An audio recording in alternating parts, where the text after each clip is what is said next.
হরে কৃষ্ণ কৃষ্ণ কৃষ্ণ হরে হরে। তো ভক্তবৃন্দগণ, আজকের ভিডিওটি রয়েছে, আপনি যদি একাদশী ব্রত পালন করেন আর করেছেন, আর যদি আপনি শ্রীকৃষ্ণের পুজো যদি না করেন বা শ্রীকৃষ্ণের পুজো যদি এইভাবে না করেন, তাহলে একাদশী এবং সমস্ত ধরনের উপবাস আপনার জন্য বৃথা হয়ে যাবে।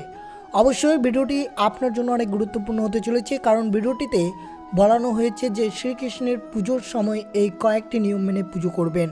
শ্রীকৃষ্ণ আমাদের কিভাবে রক্ষা করে, অবশ্যই ভিডিওটি দেখবেন। তবে অবশ্যই আপনাদের সকল ব্রত এবং সকল মনস্কামনা খুব তাড়াতাড়ি পূর্ণ হবে এবং যে কোনো ধরনের উপবাস বা যে কোনো ধরনের ব্রত পালন করলে খুব সহজেই তা পূর্ণ ফল পাবেন আপনারা। তাই ভিডিওটি অবশ্যই মনোযোগভাবে দেখবেন। চ্যানেলে নতুন হয়ে থাকলে দয়া করে চ্যানেলটিকে সাবস্ক্রাইব করে দিবেন এই মতো ভিডিও পাওয়ার জন্য, এবং কমেন্ট বক্সে অবশ্যই জয় শ্রীকৃষ্ণ রাধে রাধে লিখে দিতে ভুলবেন না। তো দেখা যাক আজকের ভিডিওটি। আমাদের এই বর্তমান মায়াময় সংসারে আমরা যতদিন বেঁচে থাকবো ততদিন আমাদের কিছু না কিছু অসুবিধা থাকে। তাই এই যদি চিন্তাধারা যদি আমরা পরিবর্তন করে যদি আমরা ভক্তি ভালোবাসা শ্রদ্ধা দিয়ে শ্রীকৃষ্ণের পুজো এবং শ্রীকৃষ্ণের সমস্ত ধরনের ব্রত উপাসনা করে থাকি, তাহলে অবশ্যই শ্রীকৃষ্ণের পুজোটাও আমাদের ভক্তি ভালোবাসা শ্রদ্ধা দিয়ে করতে হবে।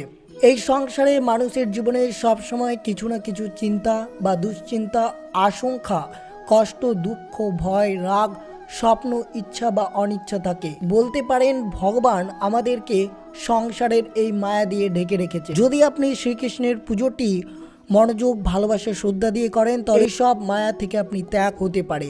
অবশ্যই জীবনে আপনার কখনোই কষ্ট, দুঃখ, ভয়, রাগ এই সব কিছুই থাকবে না, যদি একবার মনোযোগভাবে এবং ভক্তি ভালোবাসা দিয়ে যদি শ্রীকৃষ্ণের পুজো করতে পারেন। তো এই মায়াময় সংসার থেকে এই মায়া কাটিয়ে উঠতে পারলেই এইগুলো আর কিছুই থাকবে না।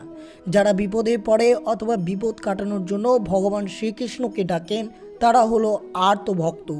যেমন মহাভারতের দ্রৌপদী। জড় জগতের মানুষেরা কিছু না কিছু আশা, আকাঙ্ক্ষা, স্বপ্ন নিয়ে বেঁচে থাকে। তারা সবসময় তাদের ভবিষ্যতের কথা ভাবে, কেউ আর চরিত্র নিয়ে ভাবে না। একটা উত্তম চরিত্র কিভাবে নির্মিত হবে এই নিয়ে লোকে কমই ভাবে। মানুষ তাদের আশা পূরণের জন্য কতই কিছু না করে। আমাদের প্রভু কৃষ্ণই দেবেন এইসব আশা পূরণ। যতটুকু দেওয়ার ততটুকুই দিবেন, আর যারা নেবেন সেটা তাদের কর্মফল অনুযায়ী তারা নিতে পারবেন। কর্মফল ছাড়া কেউ কিছু নিয়ে যেতে পারবে না। তাই আমি বলি, সব কিছু আশা আকাঙ্ক্ষা স্বপ্নকে ত্যাগ করে শুধুমাত্র ভগবান শ্রীকৃষ্ণকে ডাকেন। তিনি আপনাকে সঠিক পথ দেখাবেন আর সব কিছু দেবেন। যারা কখনো আশা বা কোনো ইচ্ছা পূরণ করার জন্য ভগবানকে ডাকেন বা ভগবানের কাছে প্রার্থনা করেন, তাদের অর্থাৎই ভক্ত বলে। যেমন মহাভারতের অম্বা। যে সমস্ত ভক্তরা জ্ঞানের দ্বারা ভগবানকে চিনতে চান বা জানতে চান, সে সমস্ত ভক্তদের জিজ্ঞাসু ভক্ত বলা হয়ে থাকে। যেমন মহাভারতের অর্জুন ছিলেন জিজ্ঞাসু ভক্ত। আর আপনি যদি ভগবানকে জ্ঞানের দ্বারা ভগবানকে চিনতে চান, তাহলে আপনার জীবনে সব ইচ্ছা পূরণ হবে। যে সমস্ত ভক্তরা বুঝে গেছেন এই সংসারে কৃষ্ণ ছাড়া আর কিছু নেই, তার ইশারা ছাড়া গাছের একটা পাতাও নড়ে না, তাদের কাছে ভগবান শ্রীকৃষ্ণ সব কিছু। যা কিছু হবে তার ইশারাতেই হবে, আর যেটা করার তিনিই করবেন। সুতরাং শ্রীকৃষ্ণ ছাড়া তার কিছু ভাবে না। এই সমস্ত ভক্তরা হলো জ্ঞানী ভক্ত। মানে যে সমস্ত ভক্তরা কোনো রকম কিছু আশা আকাঙ্ক্ষা না রেখে ভগবানকে ডাকেন, ভগবানের সেবা যত্ন এবং পুজো অর্চনা করেন আর ভগবানের ভজন করেন, তারাই হলো জ্ঞানী ভক্ত। এই রকম একজন ভক্ত হলো প্রহ্লাদ ভক্ত। কৃষ্ণ ভক্ত হওয়া কিন্তু এত সহজ নয়। ভক্ত হতে হলে ভগবানের প্রতি সম্পূর্ণ সমর্পিত হতে হবে। আপনাকে ভগবানের পায়ের ওপর অর্পণ হতে হবে। মানে নিজের জ্ঞান, বুদ্ধি, আশা, স্বপ্ন, মন, সিদ্ধান্ত, চাওয়া পাওয়া, এমনকি নিজেকে ভগবানের ওপর ছেড়ে দিতে হবে। কথায় আছে, যে করে আমার আশ তাকে করি আমি সর্বনাশ, তবুও যদি না ছাড়ে আমার পাশ, তাহলে আমি হই তার দাসের দাস। ভগবান শ্রীকৃষ্ণের লীলা অপরিসীম। তার লীলা দেবতারাও সহজে বুঝতে পারে না, আর আমরা সাধারণ মানুষ কি বুঝবো। তিনি প্রতি মুহূর্তে ভক্তদের পরীক্ষা করেন, তাদের ভক্তি আর ভালোবাসাকে। ভগবান শ্রীকৃষ্ণ ভক্তদের দুঃখ কষ্ট দিয়ে পরীক্ষা করে নেন যে ওই সময়ে ভক্তরা ভগবানের প্রতি কীরকম আচরণ করে। হাজার দুঃখ কষ্ট আর ত্যাগের পরেও তাদের ভক্তি ও প্রেম পরমেশ্বর ভগবান শ্রীকৃষ্ণের প্রতি যদি একই থাকে তাহলে ভগবান তাদেরকে কৃপা করে। শ্রীকৃষ্ণ নাম কিন্তু কোনো সাধারণ নাম নয়, এটা কোনো সাধারণ মন্ত্র নয়, এটা হলো কৃষ্ণ প্রাপ্তি এক মহামন্ত্র। এই শ্রীকৃষ্ণ নিজেই গৌরাঙ্গ মহাপ্রভুর অবতারে জন্ম নিয়ে প্রচার করেছেন জীবের কল্যাণের জন্য। সুতরাং কৃষ্ণ নাম জপ করা ছাড়া জীবের কোনো গতি নেই, কারণ নাম থেকে হৃদয় ভাবের উৎপন্ন হবে, আর ভাবের থেকে ভক্তির, আর হৃদয় ভক্তির উদর হয়, তা থেকে আবার প্রেমের সৃষ্টি হবে, আর এই প্রেম নিয়েই পরমেশ্বর ভগবান শ্রীকৃষ্ণকে ধরতে হবে। কথায় আছে, বিনা প্রেমে সে নেহি মিলেগা নন্দলাল। নন্দলাল হলো শ্রীকৃষ্ণ, তাই তাকে ধরতে হলে তাকে প্রেম করতে হবে, তাকে ভালোবাসা শ্রদ্ধা দিয়ে পুজো অর্চনা করতে হবে ভক্তি সহকারে। তো এবার জেনে নেব আমরা কিভাবে শ্রীকৃষ্ণের পুজো করবেন। শ্রীকৃষ্ণের পূজা করতে হলে অবশ্যই ব্রহ্ম মুহূর্তে উঠুন, যত দ্রুত সম্ভব।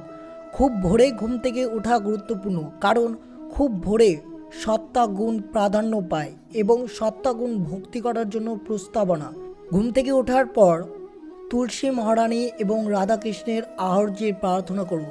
শান্তি ঘুম থেকে নিজেকে পরিষ্কার করুন এবং তারপর তুলসী মহারানীর কাছে যান এবং তাকে জল দিয়ে প্রার্থনা করুন এবং তারপরে ফুল ও তুলসী অর্পণ করুন, বা রাধাকৃষ্ণকে শুধুমাত্র তুলসী অর্পণ করুন। তুলসী পাতা শুধুমাত্র কৃষ্ণ ঠাকুরকে অর্পণ করা উচিত এবং আপনারা প্রার্থনা করুন এবং তাদের প্রণাম করুন। হরে কৃষ্ণ মন্ত্রটি অবশ্যই 108 বার জপ করবেন। শ্রীকৃষ্ণের পুজোর জন্য যে যে জিনিস উপকরণ হিসেবে ব্যবহার করা হয় তা হলো ফুল, আতপ চাল, ফলের নৈবেদ্য, ফুল, তুলসী পাতা, দুবড়া, ধূপ, দীপ, পঞ্চগব্য, পঞ্চগুড়, পাট, বালি, পঞ্চবর্ণের গুঁড়ো, মধু, পর্কের বাটি, আসন, অঙ্গুরি সংগ্রহ করতে হয়। এই দিনে উপবাসে থেকে উপকরণগুলো দিয়ে শ্রীকৃষ্ণের পুজো করতে হয়। একটি শান্ত ও কোলাহল মুক্ত স্থানের প্রয়োজন। স্থানটি পরিষ্কার পরিচ্ছন্ন করে রাখতে হবে এবং পুজোর জন্য স্নান সেরে রাখুন। ভগবান শ্রীকৃষ্ণের একটি ছবি অথবা মূর্তির সঙ্গে গণেশ মূর্তিও স্থাপন করা হয়ে থাকে। পাশে রাখতে হবে প্রদীপ, মিষ্টি, ফল ও অন্যান্য খাদ্য সামগ্রী থালায় সাজিয়ে রাখতে হবে। প্রথমে শ্রী গণেশের প্রার্থনা করবেন, ওম শ্রী গণেশায় নমঃ করতে হবে। এরপর কিছুক্ষণ ধ্যান করতে হবে, মনে যাতে শান্ত থাকে। প্রদীপ জ্বালাতে হবে। শ্রীকৃষ্ণের প্রার্থনার মন্ত্রটি অবশ্যই জপ করবেন, ওম নমো ভগবতে বাসুদেবায় নমঃ। এই মন্ত্রটি 108 বার জপ করার পর ফুল অর্পণ করতে হবে। তুলসী পাতা থাকলে ভালো হয়, তাছাড়াও ধূপ জ্বালাতে হবে। ফুল অর্পণ করার সময় ঘণ্টা বাজানো অবশ্যই প্রয়োজন। এরপর এই মন্ত্রটি উচ্চারণ করবেন, ওম নমো ভগবতে বাসুদেবায় নমঃ। এরপর ফল, মিষ্টি এবং অন্যান্য খাদ্য অর্পণ করতে হবে। প্রার্থনার শেষে কিছুটা জল ছিটিয়ে দিতে হবে। কৃষ্ণ ভগবানের এই মন্ত্র বেশ কয়েকবার মনে মনে উচ্চারণ করা যেতে পারে। এরপর ফল, মিষ্টি ও অন্যান্য খাদ্য প্রসাদ হিসেবে সবাইকে বিতরণ করতে হবে। পুজোর শেষে ভগবদ গীতা অবশ্যই পাঠ করতে হবে। অবশ্যই শুদ্ধ এবং ভালোবাসার শ্রদ্ধা দিয়ে কৃষ্ণ ঠাকুরের এইভাবে পুজোটি করবেন, তো অবশ্যই অনেক ফলাফল পাবেন এবং অনেক ধরনের মনস্কামনা খুব তাড়াতাড়ি পূরণ হবে। কিন্তু মাথায় রাখবেন, সব পরিস্থিতিতে আপনাকে শ্রীকৃষ্ণকে অনেক হৃদয় থেকে ভালোবাসতে হবে, তবেই শ্রীকৃষ্ণ আপনার পাশে সর্বদা থাকবে।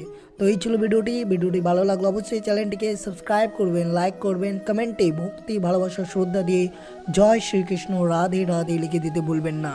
এবং ভিডিওটি আপনার বন্ধু, আত্মীয় বা ভক্তদের সাথে অবশ্যই শেয়ার করবেন। সুস্থ থাকবেন, সতর্ক থাকবেন। জয় শ্রীকৃষ্ণ, রাধে রাধে।